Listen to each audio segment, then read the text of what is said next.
Pour nous, il ne s'agissait pas de faire un truc génial, défensif, sur la liberté de la presse est en danger, sur attention à la démocratie, sur sauver Fakir et on va venir agiter notre sébile, sauver la Bastille, j'y suis, ainsi de suite. Il s'agissait de faire quelque chose, au contraire, d'offensif. Alors, on a invité donc un certain nombre de personnalités à venir présenter qui est leur pire rapace, le pire financier du moment. J'ai entendu au téléphone, oui, mais de toute façon, on sait que tes élections, elles sont truquées.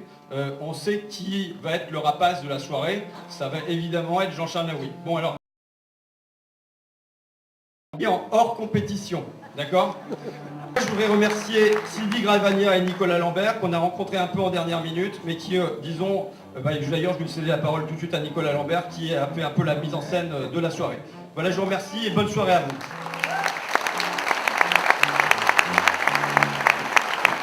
On va vous demander déjà pour commencer d'arrêter d'applaudir, s'il vous plaît, puisque nous allons vous présenter un certain nombre de rapaces. Et voilà, c'est ça, vous avez compris, on n'a pas forcément envie de les applaudir. Et Antoine, ici présent, est muni aujourd'hui, Antoine Chao, qui travaille également avec François Ruffin dans une radio de service public, est en train de vous présenter le ou-maître. Voilà. Alors le ou-maître a une fonction ce soir assez simple, c'est de savoir qui est le plus beau rapace. Par exemple, si... Alors, il est hors concours, donc on peut parler. Je vais vous présenter Monsieur Naouri.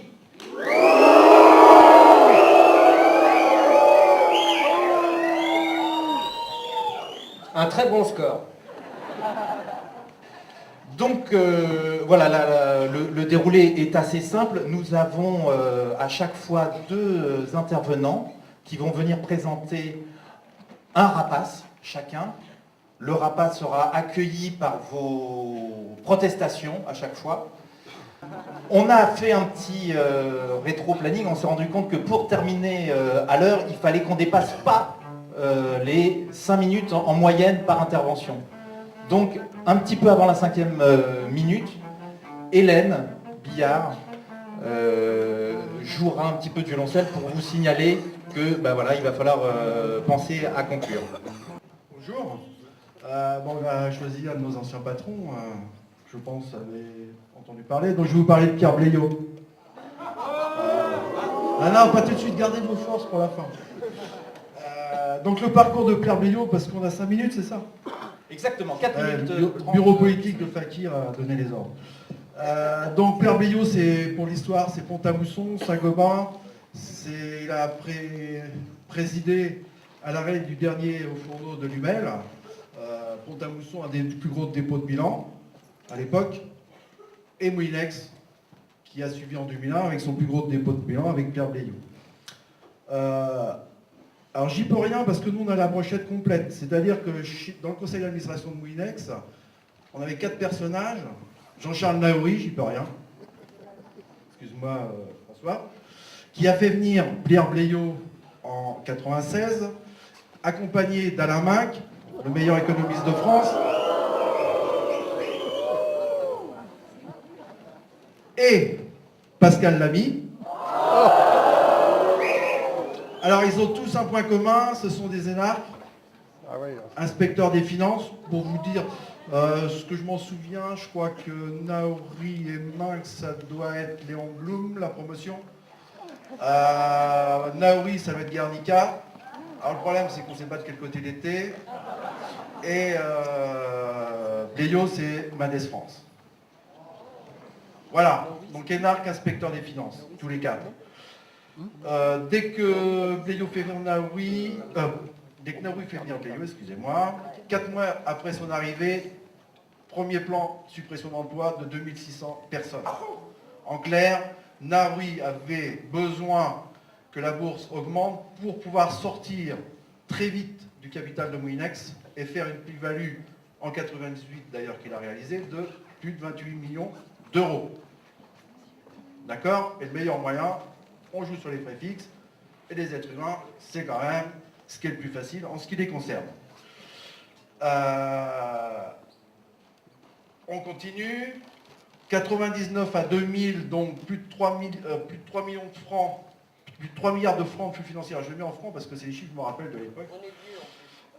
Donc avec des achats au Brésil de 330 millions, une augmentation de capital de 800 millions de francs réalisée en 2000, garantie par toutes les banques.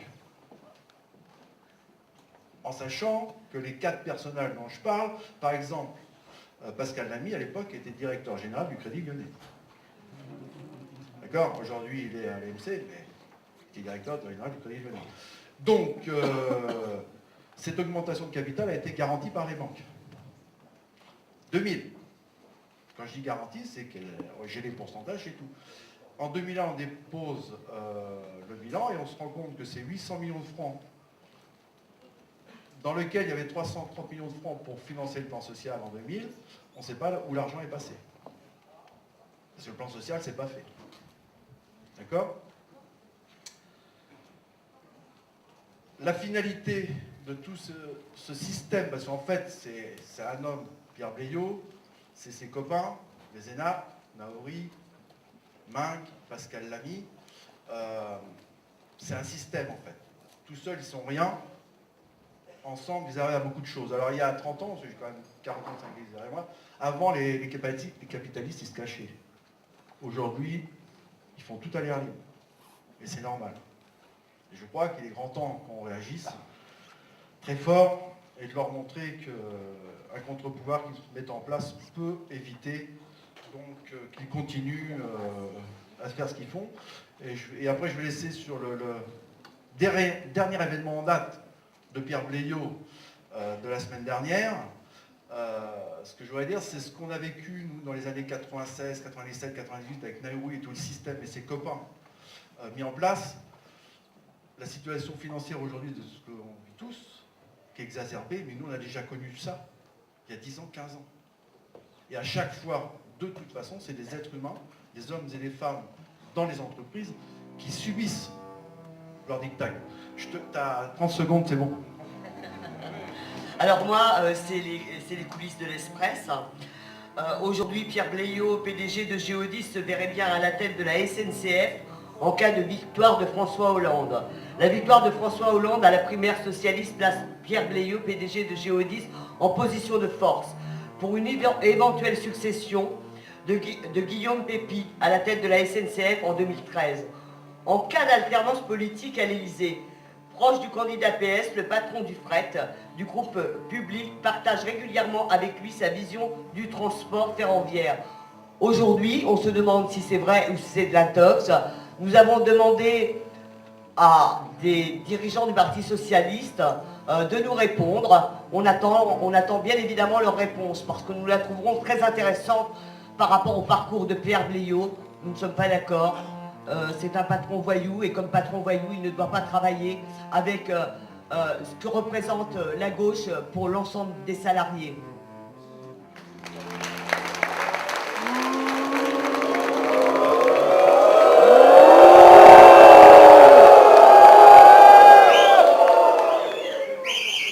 À voter, merci. Moi, je vais vous parler de Marc Ladré de La Charrière, qui est le patron d'un... Ça y est, j'ai gagné, hein, je vais vous mettre, même pas besoin de parler. Et donc, c'est le patron du groupe Fimalac, un groupe qu'il a fondé tout seul. Et la première fois que j'ai entendu parler de ce type-là, je me suis dit, waouh, il est trop classe, il est génial. Quand on écoute tous ses amis parler de lui, dont Alain Minc d'ailleurs, tous ses amis de l'expansion à Challenge, ils disent tous que c'est un mécène au grand cœur, que c'est un financier humaniste, que c'est un profond républicain, que c'est un artisan d'un monde plus juste aussi, dans ce que j'ai trouvé. Bref, il a carrément pas le profil du rapace. C'est même tout l'inverse. Si on devait lui trouver un nom d'oiseau, ce serait plus une colombe ou une petite tourterelle toute gentille, enfin un nom d'oiseau comme ça, tout gentil. Marc, en fait, parce qu'on va l'appeler Marc, hein, c'est un milliardaire social. Il a fait l'ENA, promotion Robespierre, je crois, mais il a démissionné de la fonction publique, parce que c'est un rebelle, attention, le mec, il fait l'ENA, mais après il démissionne de la fonction publique. Bon, ce qu'on dit pas, c'est que c'était pour aller chez L'Oréal, mais n'empêche qu'il a quand même démissionné.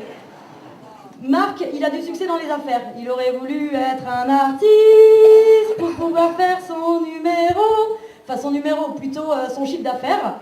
Parce que donc il a décidé d'être un artiste, alors le mec s'est dit, bah tiens, je vais rappeler avec ma boîte Fimalac, des salles de spectacle, des salles de concert, des sociétés de production. Et là-dedans, il a fait tourner tous les fleurons de la culture populaire française, Patrick Bruel, Paul Naref, Johnny Hallyday, parce que pour lui, la culture, c'est vraiment très, très, très important. Sur sa conception de la culture, il n'y a pas que ça, il y a aussi le Louvre d'Abu Dhabi, dont il est le premier vautour du projet. Et toujours pour, comme aurait dit Balavoine dans sa chanson, il a sa résidence secondaire dans tous les Hilton de la Terre, évidemment, mais il peut vraiment pas supporter la misère.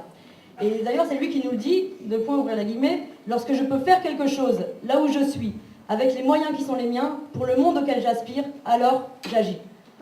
Alors moi, quand j'ai entendu ça, tout de suite j'ai flashé. Hein. Je me suis dit, le mec, il aurait eu 30 ans de moins, vous imaginez même pas dans l'état où j'aurais été. Et alors, je suis tombée de haut, le jour où j'ai appris que ce mec, ce milliardaire, ce justicier milliardaire, c'était aussi le patron de l'agence de notation Fitch Rating. Parce que bon, niveau humanisme, Fitch Rating, bon, il n'y a qu'à demander aux Grecs, aux Portugais, aux Espagnols, aux Italiens, ils vous diront eux-mêmes c'est moyen. Et nous, donc avec mon collectif de précaires, la Pelle et la Pioche, on les connaît un petit peu, Fitch Rating. Et je pense qu'eux, ils nous connaissent un peu, parce qu'en fait, Fitch Rating, comme les agences de notation, notent pas que les États. Ils notent aussi l'UNEDIC, qui est l'assurance chômage, et pour que, tout simplement, l'UNEDIC emprunte sur les marchés financiers. Et nous, on s'en est douté. Au départ, on s'est dit, bah tiens, qu'est-ce qui va se passer le jour où il y a des négociations avec les partenaires sociaux, comme on les appelle, si on propose d'augmenter les indemnisations, les indemnités des chômeurs, eh ben, la note de l'UNEDIC, elle va baisser, tout simplement, ils vont perdre leur AAA. Donc on a débarqué chez eux, et je vous jure, sans déconner, ils nous l'ont confirmé, on a débarqué chez eux au mois de février, au moment des négociations UNEDIC, et ils nous ont confirmé ça, que si les indemnités des chômeurs baissaient, ça ne pouvait pas être possible, parce que tout simplement, l'UNEDIC perdrait sa note AAA.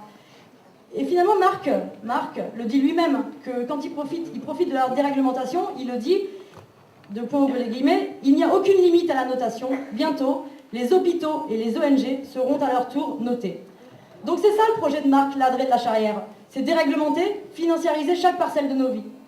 Et quand il parle, il nous fait souvent la promotion de sa fondation qui s'appelle Culture et Diversité. Bon, niveau diversité, vous regardez qui y a dans le comité de pilotage.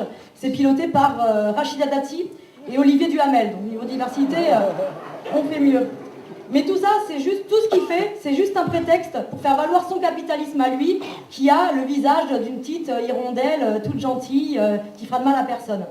Et donc une fois qu'on avait fait cette découverte, on a décidé de continuer à creuser dans la vie de Marc Ladré de la Charrière, et on a trouvé quelques cadavres de plus. Juste pour vous citer un exemple, parce qu'il se trouve que Fimalac, donc sa boîte, dans les années 2000, s'amusait à un petit jeu, c'était de racheter, délocaliser et liquider les entreprises qui étaient en difficulté. Et pour vous donner juste un seul exemple, donc, pas loin d'ici, à Villeneuve-le-Roi en 2004, le groupe Fimalac, le groupe de Marc Ladré de la Charrière, s'était emparé d'une société qui s'appelait Facom. En 3 ans, tandis que le groupe embauchait 719 millions d'euros, ce groupe a décidé de la délocalisation de la production à Taïwan et du licenciement de 203 employés. Au passage, Marc Ladré de la Charrière s'est mis dans la poche 20 millions d'euros. Et parce que ça ne lui a pas suffi, il a accumulé les jetons de présence dans les conseils d'administration, notamment chez Renault, chez L'Oréal, chez Casino, des boîtes comme ça. Tout ça pour, en 2008, embaucher une rémunération de 2,4 millions d'euros. Et son groupe, donc Fimalac, dont je parle beaucoup depuis le début, qui est certainement classé AAA parce que le monsieur, il a les relations, est coté en bourse à 2,7 milliards d'euros. Et vous imaginez que c'est ce mec-là, cet homme, qui décerne chaque année le prix du livre des vautours, enfin le prix du livre de l'économie, plus exactement. Mais justement, ce vautour, comment, vous allez vous demander comment on fait pour observer ce vautour dans son environnement naturel. Eh bien, ce rapace, il a ses niches. Ses niches, c'est d'abord les niches fiscales, notamment les siennes. Ces niches fiscales, c'est d'abord le mécénat et les fondations caritatives. Et il va dans toutes les niches de ses amis, les volatiles charognards de la finance. Et comme eux, il aime bien se nicher dans des lieux assez sélects. J'en citerai quelques-uns, l'Académie des Beaux-Arts, l'UNESCO, et évidemment celui dont je pense on va entendre parler tout au long de la soirée, le grand festin des charognards financiers qui s'appelle le dîner du siècle.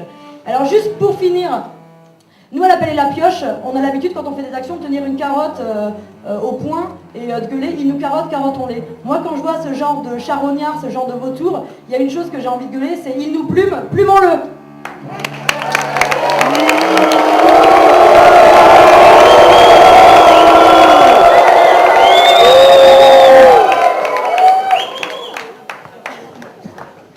À voter.